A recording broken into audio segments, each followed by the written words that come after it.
નમસ્કાર, જીએસટીવી જોઈ રહ્યા છો આપ. હું છું યુતિ. ડાકોરમાં ફાગણી પૂનમની ઉજવણી માટે ગઈકાલથી જ લાખો શ્રદ્ધાળુઓ ઉમટી પડ્યા છે. હજારો શ્રદ્ધાળુઓએ વહેલી સવારે થતી મંગળા આરતીમાં ભાગ લઈને ધન્યતા અનુભવી. ડાકોરમાં વસતા ઠાકોરના દર્શનાર્થે દૂર દૂરથી શ્રદ્ધાળુઓ પગપાળા યાત્રા કરીને પહોંચ્યા. તેમજ વહેલી સવારે 4 વાગે રણછોડરાયજીના મંદિરના દરવાજા ખુલતા જ ભક્તોએ જય રણછોડના નાદનો જય જયકાર બોલાવ્યો.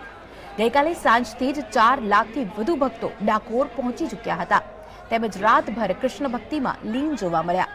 ભક્તોએ રણછોડરાયના ભજનો અને જયઘોષનો નાદ ગજવીને રાત વિતાવી હતી.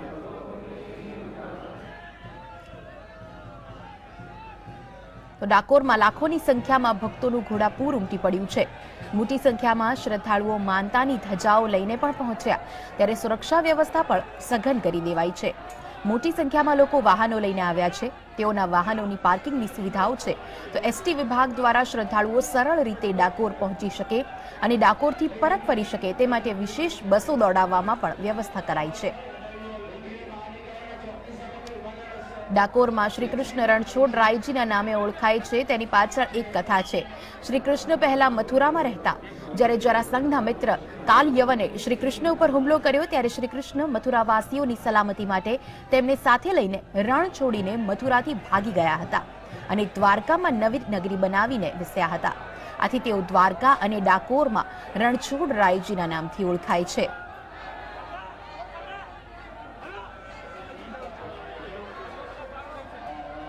લાખોની સંખ્યામાં લાખો પદયાત્રિકો આવતા હોય છે. અમદાવાદ, વડોદરા સહિત ગુજરાત અને દેશના ખૂણે ખૂણેથી દર વર્ષની જેમ આ વર્ષે પણ યાત્રિકો આવ્યા છે.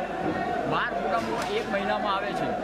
જે પૈકી ફાગણી પૂનમનો મહિમા એ છે કે પગપાળા ચાલતા આવવાનું, અને એ રીતે આજે લાખોની સંખ્યામાં આજે સવારે મંગળા આરતી વખતે હજારોની સંખ્યામાં યાત્રિકોએ દર્શન કર્યા, દર્શનનો લાવો લીધો. તો જગવિખ્યાત ડાકોર રણછોડરાયજી મંદિરે ભક્તોનું ઘોડાપૂર ઉમટી પડ્યું છે, ત્યારે આવો દર્શન કરીએ રણછોડરાયજીની મંગળા આરતીના.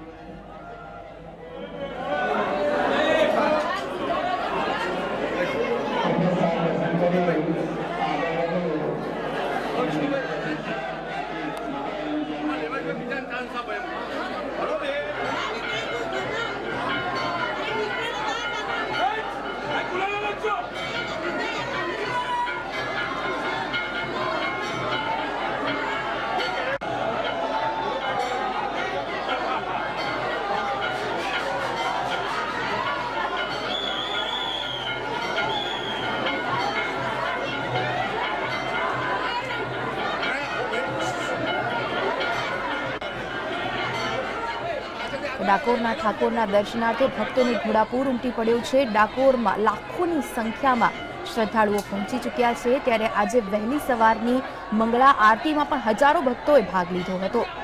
આપના ટીવી સ્ક્રીન ઉપર અમે આપને બતાવી રહ્યા છીએ હોળીની વિશેષ મંગળા આરતીના દર્શન.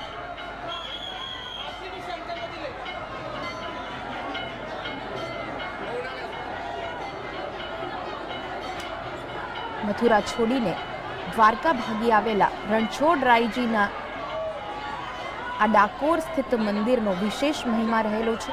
ખાસ કરીને ફાગણી પૂનમે અહીં ધજા ચઢાવવાનો પણ મહિમા છે, ત્યારે મોટી સંખ્યામાં શ્રદ્ધાળુઓ ડાકોર ઉમટી પડ્યા છે.